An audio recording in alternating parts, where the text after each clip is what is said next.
Hi, my name is Savannah Mitchell, and this is the story of how I went from being humiliated and thrown out in the freezing night by the very people who promised to be family to the moment I stood taller than all of them with a truth so heavy it buried their cruelty.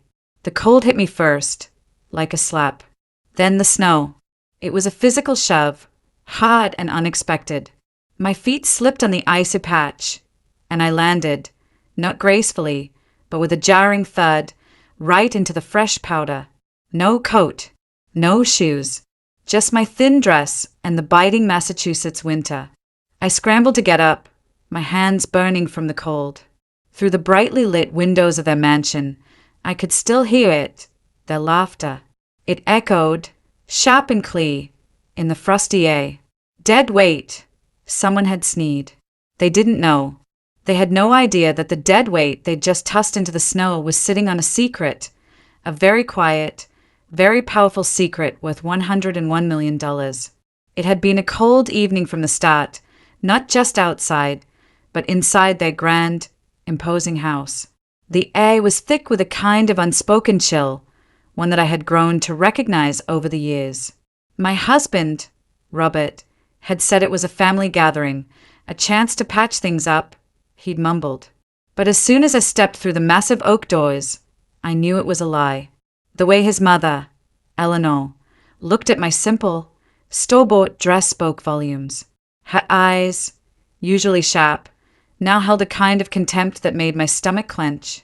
Before we dive in, make sure to like this video, subscribe to the channel, and drop a comment below telling me, where in the world are you watching from? I love seeing how far the story travels. Robert's brother, James, was there too, leaning against the fireplace, a glass of amber liquid in his hand. As I walked past, he leaned in, just enough for me to hear. Still clinging on, charity case, he whispered, his breath warm against my ear, a stark contrast to the coldness in his voice. I felt my cheeks flush, but I kept walking, straight to where Robert stood, talking animatedly with his father, Richard. Robert saw me. His eyes met mine for a fleeting second, and then he just looked away. He didn't come to me. He didn't offer a smile. He just went back to his conversation. My heart sank, a familiar ache starting in my chest. Dinner was a performance. The long, mahogany table gleamed under the chandeliers. Silverware clinked against fine china. Every plate was a work of art, every glass filled with expensive wine. I sat quietly, picking at my food, trying to disappear into the ornate wallpaper. Eleanor kept making little comments, not directly to me, but loud enough for everyone to hear. Some people just don't understand the value of presentation. It's a shame when talent isn't recognized, isn't it? Her words were like tiny needles, pricking at me.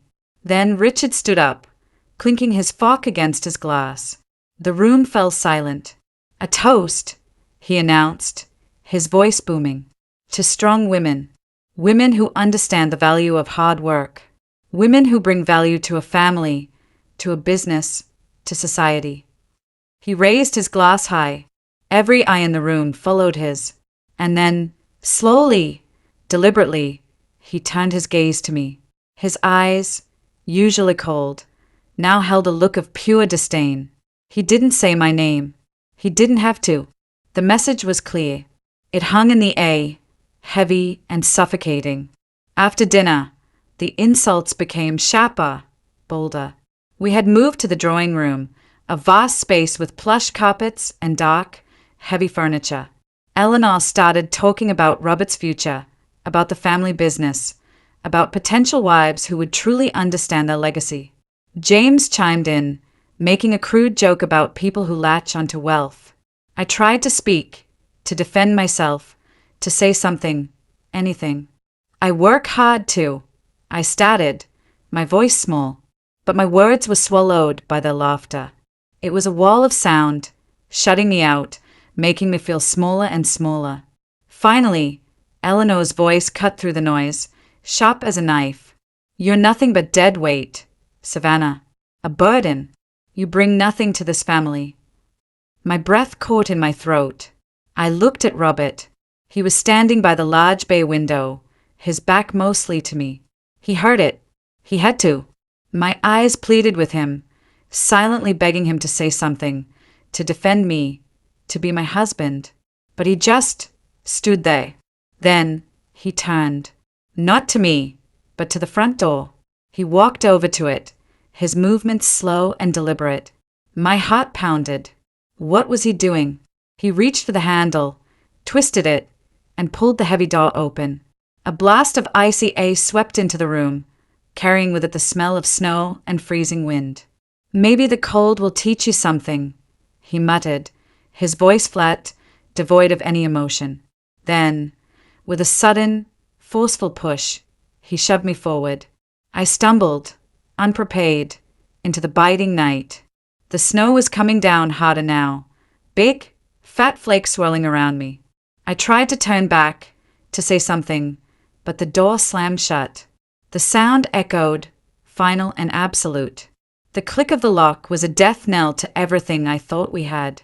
I didn't cry. Not then. The cold was too shocking, too immediate. My hands were shaking, not just from the chill, but from the raw, burning anger that was starting to simmer inside me. My breath plumed out in front of me, little white clouds disappearing into the dark. I didn't beg. I didn't knock on the door, pleading to be let back in.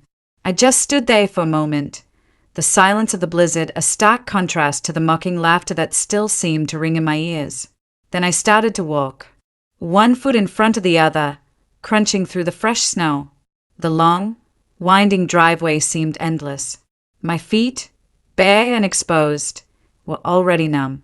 But I kept walking. I remembered my late grandfather's words. He had been a quiet man, but his words had always carried immense weight. "Never shout when silence can slice deeper, Savannah," he'd told me once, his eyes twinkling. Sometimes, the quietest actions make the loudest statements. I pulled out my phone, my fingers fumbling with the cold, and called for a ride. I didn't look back at the mansion, its windows glowing warmly, a beacon of the cruelty within. I just kept walking, my vision blurring slightly from the cold, until the car arrived. I got in, the warmth of the heater a small comfort, and disappeared into the night, leaving their jeers and their mansion behind. Back in my small, quiet apartment, the warmth felt like a luxury I hadn't deserved in years.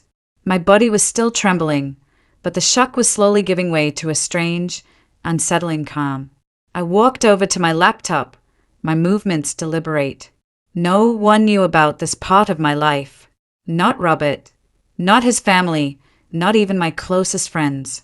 It was my secret, a private world I had built for myself. I opened the laptop, the screen illuminating my face in the dim light. My fingers, still aching from the cold, typed in the password to my trust account. Years ago, my grandfather had left me an inheritance. Not a small sum, but a significant amount. He had been a shrewd investor, and he had taught me well. He had put the money in a trust, with the understanding that I would manage it, learn from it, and make it grow. He had wanted me to have a safety net, a power that no one could take from me. I had managed it quietly, meticulously, investing in companies, watching the markets, making smart choices. I clicked open the account details. The numbers flashed on the screen, a long string of digits. My heart didn't race with greed, as some might expect. Instead, it steadied. A quiet, profound sense of power settled over me. There it was. The balance. $101 million.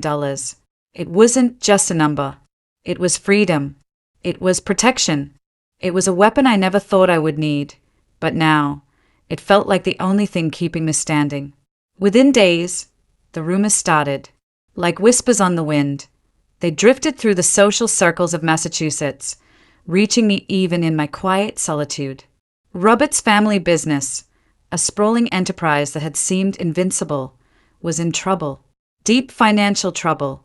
I heard snippets of conversations from old acquaintances, so articles hinting at instability. They were desperate for cash. Then the calls started. First from Robert, then from Eleanor, then from Richard. Their messages were clipped, strained. "Savannah, darling, we were so harsh the other night. You know how we get with family. But family sticks together, right?" Eleanor's voice, usually so sharp, now had an edge of desperation I had never heard before. Robert's calls were short, awkward, filled with apologies that felt hollow. "We need to talk, Savannah, for old time's sake." I let the calls go unanswered.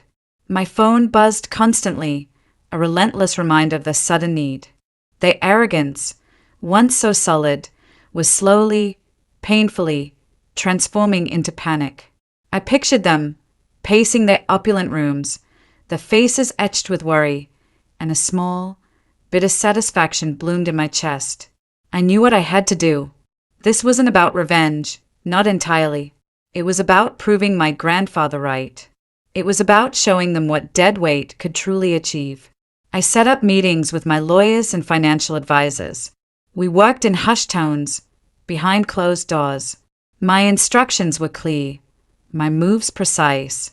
I quietly purchased controlling shares in one of their key suppliers, a company critical to the operation of Robert's family business. They wouldn't know who the new silent investor was. Not yet. It wasn't about flaunting my wealth. It was about a precise, strategic strike, a chess move they wouldn't see coming until it was too late. Weeks later, the annual charity gala was upon us. It was the event of the season, a place where the city's elite gathered, a stage for power and influence. My in-laws would be there, I knew, desperate to keep up appearances, to project an image of unwavering stability despite the whispers. I chose an elegant, simple gown, a deep emerald green that I felt brought out a strength I hadn't known I possessed. I arrived fashionably late, a quiet entrance into the bustling ballroom. The air was thick with the scent of expensive perfumes and the murmur of polite conversation. I saw them across the room, Eleanor, Robert, Richard, strutting with a false confidence, their smiles a little too wide, their laughter a little too loud.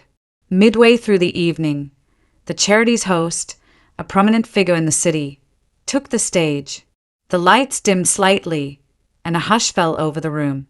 "Ladies and gentlemen," he announced, his voice booming through the speakers, "we have a very important announcement tonight, one that will reshape the landscape of business in our city."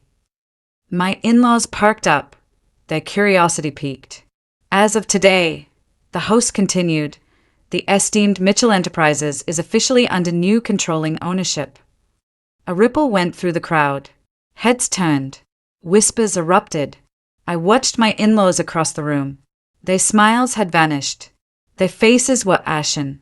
They looked at each other, their eyes wide with disbelief, then panic.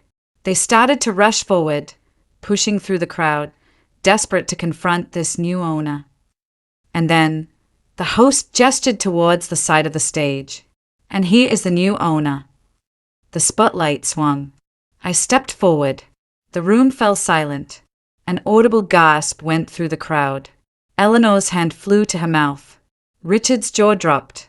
Robert, who had been pushing his way to the front, froze mid-step, his eyes fixed on me, wide with shock and utter betrayal. The same woman they had tossed into the snow, the dead weight, now stood taller than all of them, holding their financial lifeline in her hands. I didn't gloat. I didn't raise my voice. I didn't even smile. I simply looked at them, my gaze steady, calm, and unwavering. The silence stretched, heavy with unspoken truths. Then I spoke, my voice clear and low, carrying through the stunned room. "You taught me I was dead weight," I said, my eyes still fixed on theirs. I carried that weight, and it built an empire. My words weren't screams. They were a whisper, but they cut deeper than any shout ever could, slicing through their arrogance, their cruelty, their entire world. I didn't stay to watch their reactions. I didn't need to. I turned, slowly, and walked away from the stage, from the stunned crowd, from their shuttered faces. I didn't look back. I had delivered my message. I didn't destroy them completely. I had allowed them to live, but with the shame, the profound humiliation, of knowing that their own cruelty had birthed their downfall. With a portion of my inheritance, I established a foundation. It supports women who have been abandoned, underestimated, and hurt by the very families who should have protected them. It gives them a voice, a means to build their own strength, their own quiet power. And finally, I want to tell you this. Silence isn't weakness. Sometimes, silence is the sound of building something they'll never take from you. White right pointing backhand index. If you've ever been underestimated, let me know in the comments. And don't forget to like, subscribe, and share for more stories of betrayal and revenge that end with truth winning quietly.